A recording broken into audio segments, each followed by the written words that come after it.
বিডিআরের ৭৬তম ব্যাচ যেটি রয়েছিল, যেই বিডিআর বিদ্রোহের ঘটনা ঘটেছে ২০০৯ সালে, সেই ঘটনার পরেই কিন্তু আসলে এই ৭৬তম ব্যাচের কিন্তু আসলে যেই চাকরি সেটি কিন্তু আসলে বাতিল করে দেওয়া হয় এবং তাদেরকে কিন্তু আসলে বিদ্রোহী ঘোষণা করা হয়। ঠিক তারাই কিন্তু আসলে সেই ৭৬তম ব্যাচের যারা ছিলেন তারা কিন্তু আসলে প্রেস ক্লাবের সামনে এসে মানববন্ধন করছেন। তাদের যে দাবি, সেই দাবি হচ্ছে তাদেরকে চাকরিতে পুনর্বহাল করতে হবে। আমরা এখানে একজনের সাথে একটু কথা বলতে চাই, আসলে তার যে দাবিগুলো, সেই দাবিগুলো নিয়ে একটু কথা বলতে চাই। সর্বশেষ ব্যাচ ছিল এই ব্যাচটি ছিল বাংলাদেশ রাইফেলসে তৎকালীন বাংলাদেশ রাইফেলসের চট্টগ্রামে অবস্থিত রাইফেলস ট্রেনিং সেন্টারে, যেটা হলো বাইতুল ইজ্জত নামক রাইফেলস ট্রেনিং সেন্টারে। ওই ট্রেনিং সেন্টারে আমরা যখন ট্রেনিংয়ে ছিলাম, তার আগে যদি আমরা বলতে চাই, একটা বিষয় আপনাদের অবশ্যই জানা উচিত বা দেশবাসীর জানা উচিত, আমরা এই ৭৬তম ব্যাচ তৎকালীন ২০০৮ সালের তত্ত্বাবধায়ক সরকারের আমলে আমরা রিক্রুটমেন্ট হই, অর্থাৎ নিয়োগপ্রাপ্ত হই। ২০০৮ সালের নিয়োগপ্রাপ্ত হওয়ার পরে আমরা এইখানে ২০০৯ সালের জানুয়ারির ১১ তারিখে আমাদের বাইতুল ইজ্জত চট্টগ্রামে আমরা ট্রেনিং শুরু করি। এই ট্রেনিং শুরু করলে আমরা ট্রেনিং চলাকালীন সময়ে বিশেষ করে ফেব্রুয়ারির ২৫ এবং ২৬ তারিখে বাংলাদেশ রাইফেলসের একটি অরাজকতার একটা হত্যার কাহিনী ঘটে। এই হত্যাকাণ্ডটি মূলত গভর্নমেন্ট কর্তৃক, বাংলাদেশ তৎকালীন স্বৈরাচার গভর্নমেন্ট কর্তৃক এটাকে নাম দেওয়া হয় বিডিআর বিদ্রোহ। কিন্তু আমরা এটাকে বলতে চাই এটি কোনো বিদ্রোহ নয়, এটি ছিল তৎকালীন স্বৈরাচার সরকারের পরিকল্পিত একটি ইস্যু এবং পরিকল্পিত বিদেশি রাষ্ট্রের মদতে, বিদেশি রাষ্ট্রকে মদত দেওয়ার জন্যে, বাংলাদেশ বর্ডারকে অরক্ষিত করার জন্যে তৎকালীন সময়ের স্বৈরাচার সরকার এই বিডিআর বাহিনীকে নস্যাৎ করার জন্য, শুধু নস্যাৎ করার জন্য একটা প্ল্যান আঁকে। শুধু এইটাই নয়, আমরা আরও একটি কথা বলতে চাই, তৎকালীন এই সরকার শুধু এই বিডিআরের ৫৭ জন সেনা অফিসারকেই শুধু ধ্বংস করে নাই, সেই দিন বাংলাদেশের আপামর জনগণের এই কনস্টিটিউশন, ইনস্টিটিউশন, সকল রকম বাহিনী, সকল কিছুকেই তারা একীভূতকরণ করে এই হত্যার মাধ্যমে তারা অরাজক এবং বিশৃঙ্খলার একটা রাষ্ট্রে পরিণত করে। সেই দিন আমরা যদি বলতে চাই আপনাদেরকে, তৎকালীন আপনারা অবশ্যই জানেন, দেশবাসী জানে যে বিডিআর হত্যাকাণ্ডটি শুধুমাত্র ঘটনা ঘটে সেটি হলো বাংলাদেশ রাইফেলসের হেডকোয়ার্টার পিলখানায়। এই পিলখানায় এটি ঘটলেও আমরা তখন যেহেতু চিরংয়ে ছিলাম, ট্রেনিং অবস্থায় ছিলাম, এই ট্রেনিং অবস্থায় আমাদের ওইখানে বড় ধরনের এই ২৫ ফেব্রুয়ারি আমরা এটার কোনো আঁচই পাই নাই।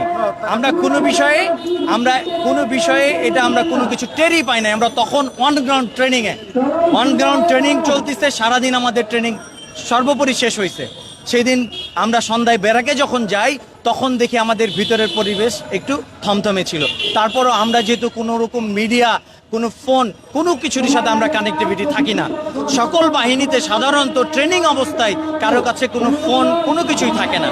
আমাদের কোনো কিছু নিউজ, দেশের নিউজ, আভ্যন্তরীণ নিউজ, দেশে কি হচ্ছে না হচ্ছে, এই সকল বিষয়গুলো কোনো বাহিনীতে কখনো কেউ কিছু জানে না সাধারণত ট্রেনিং অবস্থায়।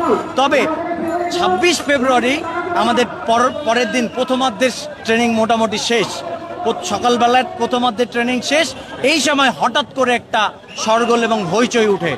এই হইচই উঠলে আমরা সবাই বিক্ষুব্ধভাবে দৌড়াদৌড়ি, ছুটোছুটি করতে থাকে। আমরা অনগ্রাউন্ড ট্রেনিং সিচুয়েশনে ওইখানে গ্রাউন্ডেই ছিলাম, মাঠেই ছিলাম।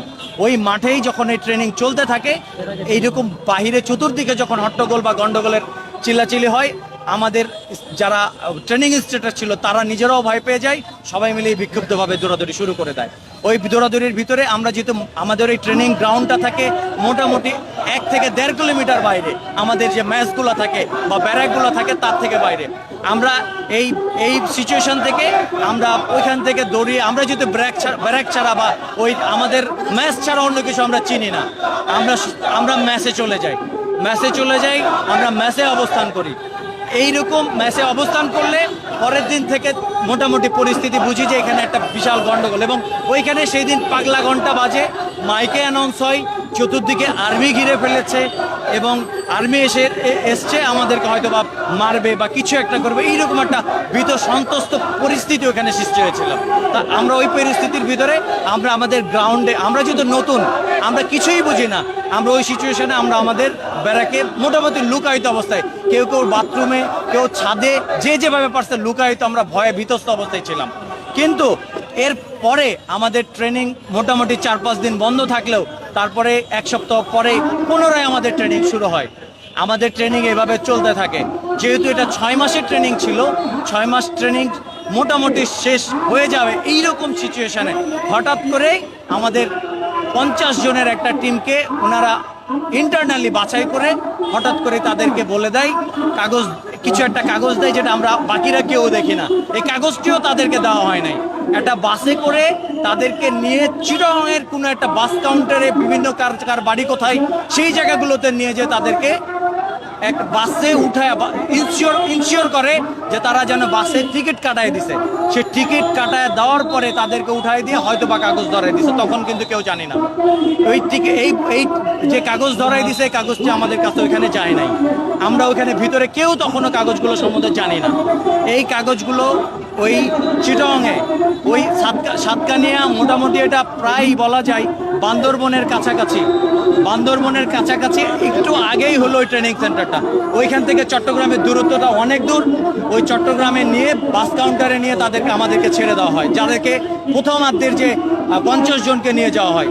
এইভাবে ধাপে ধাপে 50 জন, 20 জন, 30 জন, ইভেন কি 60 জন, 70 জন করে করে একভাবে ধাপে ধাপে আমাদেরকে পাঠা হয়। কিন্তু এইখান থেকে যখন আমাদের নিয়ে যাওয়া হয় এক একটা গ্রুপকে, তখন আমাদেরকে মিথ্যা আশ্বাস দেওয়া হয় যে আপনাদেরকে এখান থেকে নিয়ে যাওয়া হচ্ছে বা তোমাদেরকে এখান থেকে নিয়ে যাওয়া হচ্ছে, তোমাদের আপাতত যেহেতু আমাদের এই হত্যাকাণ্ডের বিচার চলছে, এই বিচার কার্যক্রম শেষ হলে তোমাদেরকে পুনরায় এনে তোমাদেরকে অনুষ্ঠান করে তোমাদেরকে পাসিং প্যারেড, আমাদের বিভিন্ন বাহিনীতে পাসিং প্যারেড হয়, এই পাসিং প্যারেডের মাধ্যমে আমাদের যারা শিক্ষানবিশ থাকে তাদেরকে শিক্ষানবিশ অবস্থান শেষ করার একটা অনুষ্ঠান থাকে, কুচকাওয়াজ অনুষ্ঠান থাকে, পাসিং প্যারেড বলা হয়। ওই পাসিং প্যারেড করে আমাদেরকে ব্যাটালিয়নে জয়েন করার জন্যে তারা আমাদেরকে আবারও ডাকবে, এই ধরনের মিথ্যা আশ্বাস দিয়েই আমাদেরকে তারা বিতাড়িত করে। শুধু তাই নয়, আমাদেরকে তো বিতাড়িত করেই করে, আমাদেরকে পরবর্তীতে কখনো কোনো কারণে আর তারা আমাদেরকে ডাকে নাই। শুধু ডাকে নাই তাই নয়, আমাদের এই সকল ভাইরা যারা 17 বছর বয়সে এই সকল বাহিনীতে ঢুকে, এই 17 বছর বয়সে যারা আমরা ইন্টারমিডিয়েট করতেছিলাম, তারা তখনই ওইটার ট্রেনিং থাকা অবস্থায় অনেকে পরীক্ষা দিতে পারি নাই, অনেকে পড়াশোনা এই কারণে বন্ধও হয়ে যায়। শুধু বন্ধ হয় না, এখানে থেকে ফেরার পথে আমরা বিভিন্ন জন বিভিন্নভাবে চেষ্টা করি বিভিন্ন বাহিনীতে যোগদান করার জন্য। কেউ সেনাবাহিনীতে চাকরি হয়, কেউ পুলিশে চাকরি হয়, কারো বিমানে চাকরি হয়। এই সকল চাকরি হওয়ার পরেও তাদেরকে পুলিশ ভেরিফিকেশনের মাধ্যমে আটকে দেওয়া হয়। এইখানে আমাদের চাকরিগুলোকে ওইখান থেকেও আটকে দেওয়া হয়, তাদেরকে ওই সকল বাহিনীতে জয়েন করতে দেওয়া হয় না। সরকারি অনেকগুলো দপ্তরে আমরা চাকরি করার চেষ্টা করেছি, সেই দপ্তরগুলোতে আমাদেরকে চাকরি দেওয়া হয় না। সেই জায়গাগুলো থেকে পুলিশ ভেরিফিকেশনের মাধ্যমে, এনএসআই ভেরিফিকেশনের মাধ্যমে, অর্থাৎ তৎকালীন সরকার আমাদেরকে তখনই তকমা লাগিয়ে দেয় যে এরা রাজাকারের বংশধর। আমাদেরকে জামাত শিবির এবং রাজাকারের বংশধর তকমা লাগিয়ে দিয়ে আমাদেরকে আসলে বিতাড়িত করে। সকল জায়গা থেকে আমাদেরকে একবারে আমাদের ন্যায্য দাবিটুকু আমাদেরকে শেষ করে দেয়। আমরা দেশের নাগরিক হিসাবে আমাদের নাগরিকত্ব পর্যন্ত তারা চিনে নেয়। আমরা নাগরিক যদি হতাম তাহলে আমাদেরকে কোথাও না কোথাও কর্মসংস্থানের একটা ব্যবস্থা হতো। আচ্ছা, আপনারা 1 মিনিটে সব মিলে বলবেন, 1 মিনিটের ভিতরে আপনাদের দাবি কি, আপনাদের কি হয়েছিল। এখন আমরা যেহেতু নির্বিচারে এই স্বৈরাচার সরকারের আমরা প্রতিহিংসার শিকার হয়েছি এবং আমাদের এই সকল ভাইয়েরা 516 জন ভাই আমরা এখানে দাঁড়িয়েছি। আজকে এই স্বৈরাচার সরকার আমাদের প্রতি যে অহিংস আচরণ করেছে, আমাদের প্রতি যে অবিচার করেছে, এই আমরা আজকে দেশের আপনাদের এই মিডিয়ার মাধ্যমে সমস্ত দেশের মানুষকে আজকে বাংলাদেশের আজকের সরকার, তত্ত্বাবধায়ক সরকারের প্রধান উপদেষ্টা এবং স্বরাষ্ট্র উপদেষ্টা, আইন উপদেষ্টা সহকারে যত উপদেষ্টা আছে, উপদেষ্টা মণ্ডলী এবং সংশ্লিষ্ট মন্ত্রণালয়ের কাছে আমাদের একটি আবেদন, আমাদের এই সকল নিরপরাধ এবং আমাদের এই নির্বিচারে আমাদের বিচারহীনভাবে যেভাবে আমাদেরকে পাঠিয়ে দিয়েছে এই সকল ভাইকে বিডিআর তৎকালীন বাংলাদেশ রাইফেলস বর্তমানে বর্ডার গার্ড আমাদেরকে পুনর্বহালের একচ্ছিত্র দাবি জানায়। আরেকজন কথা বলবেন এক মিনিট দর্শক আমরা যেমনটি আসলে দেখছিলাম শুনছিলাম আসলে এখানে যে আসলে যারা রয়েছেন তাদের যে দাবি আসলে বিডিআরের যেই ৭৬তম ব্যাচে যারা আসলে চাকরিচ্যুত হয়েছেন তাদের যে আসলে চাকরিতে পুনর্বহালের দাবিতে যে তাদের যে মানববন্ধন সেই মানববন্ধন আসলে যেমনটি আসলে তারা বলছিলেন যে তাদেরকে আসলে অনিয়মভাবে তাদেরকে চাকরি থেকে বরখাস্ত করা হয়েছে এবং বেশ কিছু তারা কিন্তু আসলে অভিযোগ তারা করেছেন এবং তাদের দাবিগুলো কিন্তু আসলে তারা তুলেছেন। এর মধ্যে সবচেয়ে বড় যে দাবি সেটি হচ্ছে তাদেরকে চাকরিতে পুনর্বহাল করতে হবে।